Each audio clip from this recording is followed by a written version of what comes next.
عن ابی ہریرہ رضی اللہ عنہ قال، حضرت ابو ہریرہ سے مروی ہے رضی اللہ عنہ کہ انہوں نے فرمایا قال رسول اللہ صلی اللہ علیہ وسلم، کہ اللہ کے رسول نے فرمایا صلی اللہ علیہ وسلم، من صام رمضان ایمانا و احتسابا غفر له ما تقدم من ذنبه، جس نے رمضان میں روزے رکھے ایمان کے ساتھ، یقین کے ساتھ، اور احتساب اللہ سے اس کے اجر کی امید میں، غفر له ما تقدم من ذنبه، اس کے پچھلے تمام گناہ معاف ہو جاتے ہیں۔ یہ نوٹ کیجئے کہ اس سے مراد گناہ کبیرہ نہیں ہے، گناہ صغیرہ ہے۔ گناہ کبیرہ کے لیے توبہ شرط ہے، گناہ صغیرہ جو ہے وہ ان چیزوں سے دھل جاتے ہیں۔ لیکن اب دیکھیے ومن قام رمضان ایمانا و احتسابا، اور جو کوئی کھڑا رہا رمضان میں یعنی قیام اللیل ایمان اور احتساب کے ساتھ، غفر له ما تقدم من ذنبه۔ اب تیسری بات، ومن قام لیلۃ القدر ایمانا و احتسابا، اور جو کھڑا رہا قیام اللیل جس نے کیا ہے لیلۃ القدر میں ایمان اور احتساب کے ساتھ، غفر له ما تقدم من ذنبه، متفق علیہ۔ یہ حدیث بخاری اور مسلم دونوں کی ہے۔ اب یہاں جو بات میں چاہتا ہوں کہ آپ پر واضح ہو جائے، اس حدیث میں دونوں چیزوں کو پیرلل لایا گیا، من قام رمضان من صام رمضان، پیرلل، بالکل متوازی، ہم وزن اعتبار سے، من صام رمضان ایمانا و احتسابا غفر له ما تقدم من ذنبه، من قام رمضان ایمانا و احتسابا غفر له ما تقدم من ذنبه۔ اب سوال پیدا ہوتا ہے قیام اللیل سے مراد کیا ہے؟ یہاں پہ میں ذرا تراویح کا جو پس منظر ہے وہ بیان کر دینا چاہتا ہوں۔ دیکھیے جیسا کہ ہم نے خطبے میں بھی دیکھ لیا، اللہ نے قیام اللیل جو ہے اسے فرض نہیں ٹھہرایا، تطوعا، قرآن مجید میں بھی اس کا کوئی ذکر نہیں، احادیث میں اس کی تشویق و ترغیب پوری موجود ہے۔ ایک اور حدیث بھی ہم بعد میں پڑھیں گے اس پر۔ اس کا پس منظر کیا تھا کہ اس کو چھوڑ دیا گیا۔ اب ظاہر بات ہے مسلمانوں میں کمزور بھی ہیں، مسلمانوں میں وہ مزدوری کرنے والے بھی ہیں، روزہ تو فرض ہے ان پر، چاہے مئی کا مہینہ ہے اور گندم کاٹنی ہے، روزہ تو پھر بھی رکھنا ہوگا، یہ سب کچھ ہے۔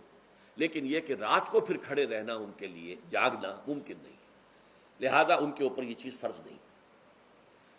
حضور نے تراویح کی نماز یا قیام اللیل نہ اسے فرض قرار دیا، نہ اس کے بعد جماعت کوئی اہتمام کیا مستقل، صرف 3 راتیں آپ نے جماعت کروائی ہے، اس میں 8 رکعتیں آپ نے پڑھی ہیں کہ جو آپ کا معمول تھا تہجد کا وہ پڑھی، اور تہجد کے وقت ہی جماعت کرائیے۔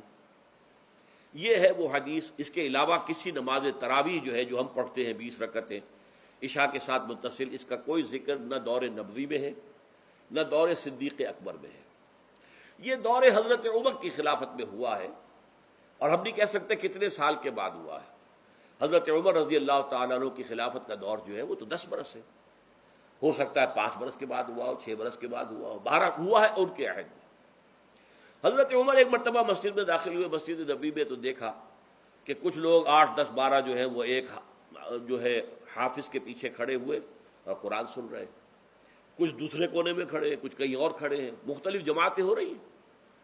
تو انہوں نے سوچا کہ کیوں نہ ان سب کو ایک امام کے پیچھے جمع کر دیا جائے، اور اس کے لیے لوگوں کی سہولت کے لیے عشاء کے ساتھ متصل رکھ دیا جائے، اس لیے کہ تہجد کے وقت اٹھنا جو ہے وہ تو ہر کس و ناقص کا کام نہیں ہے، کہ عشاء کے بعد اگر تھوڑا سا اضافی وقت ہو صرف، تو یہ ہر شخص کر لے گا، مزدور بھی کر لے گا۔ لہذا آپ نے یہ نظام تجویز فرمایا کہ عشاء کے متصلاً بعد 20 رکعت نماز پڑھی جائے اور ایک امام کے پیچھے پڑھی جائے۔ یہ گویا کہ اجتہاد ہے حضرت عمر رضی اللہ تعالی عنہ، اس کو آپ نے خود بدعت بھی قرار دیا ہے، لیکن بدعت حسنہ۔ بدعت کس اعتبار سے؟ لغوی اعتبار سے، نئی بات، اس لیے کہ حضور کے زمانے میں نہیں تھی، تو یہ اس طریقے سے ایک نئی بات ہے۔ لیکن یہ بات چونکہ بہت اچھی ہے، بہت عمدہ ہے، آپ جب یہ نظام چل پڑا تو ایک دن مسجد میں آئے، دیکھا کہ بڑی بھری مسجد ہے، صحابہ کھڑے ہیں اور ایک امام کے پیچھے قرآن سن رہے ہیں۔ آپ نے فرمایا نعم البدعۃ ھذہ، یہ جو ہم نے نئی بات شروع کی ہے یہ بہت اچھی ہے، بہت عمدہ ہے۔ اب یہاں سے فرق واقع ہو گیا ہے۔ ایک تو اہل تشیع جو ہے وہ تو ویسے ہی حضرت عمر سے بہت دشمنی رکھتے ہیں، عناد رکھتے ہیں، تو حضرت عمر کے اجتہادات سے انہیں نفرت ہے، انہیں دوری ہے، چاہے وہ کوئی سا بھی حضرت عمر کا اجتہاد ہو۔ ہمارے ہاں اہل حدیث حضرات بھی در حقیقت حضرت عمر یا کسی اور خلیفہ راشد کے فعل کو وہ سمجھتے ہیں کہ یہ ایگزیکٹو آرڈرز ہیں، یہ ہمیشہ کے لیے نہیں ہے۔ حضرت عمر نے اپنے دور میں ایک نظام قائم کیا، ان کے دور کے لیے ٹھیک تھا، یہ ہمیشہ کے لیے نہیں۔ ہمیشہ کے لیے وہ 8 ہی رکعتوں کے قائل ہیں، وہ تہجد والے، لیکن اس میں بہرحال انہوں نے بھی خود یہ اضافہ کیا ہے کہ وہ 8 رکعتیں وہ عشاء کے ساتھ متصل پڑھتے ہیں، تہجد کے وقت تو نہیں پڑھتے۔ اور حضور نے تو صرف 3 روز جو ہے وہ کرائی تھی جماعت، وہ لوگ 30 دن یا 29 دن پڑھ رہے ہیں، تو اضافہ تو انہوں نے بھی کر دیا، اس نظام میں تبدیلی تو ہو گئی۔ لیکن اہل سنت جو کہلاتے ہیں، ہمارے جو 4 جو ہیں، جو ہمارے مسلک ہیں، حنفی، مالکی، شافعی، حنبلی، ان کا اتفاق ہے اس پر حضرت عمر کا، کیونکہ ان کے سامنے اصول یہ ہے کہ حضور نے فرمایا علیکم بسنتی وسنت الخلفاء الراشدین المہدیین، تم پر لازم ہے کہ میری سنت کو پکڑو مضبوطی کے ساتھ، اور میرے خلفاء راشدین مہدیین جو ہیں ان کی سنت کو پکڑو۔ اس اصول سے یہ چاروں فقہیں جو ہیں حضرت عمر کے اجتہادات جو ہیں ان کو بھی پابندی سمجھتے ہیں کہ تمام عمر کے لیے، قیامت تک کے لیے امت مسلمہ پر ان کی پیروی لازم ہے، لہذا اس میں اجماع ہے۔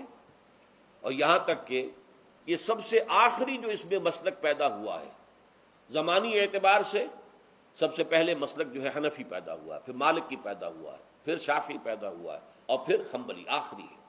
اور امام احمد ابن حنبل بہت بڑے محدث بھی ہیں، مسند احمد ابن حنبل جو ہے وہ بہت بڑی کتاب ہے، بہت اہم کتاب ہے، جامع کتاب ہے۔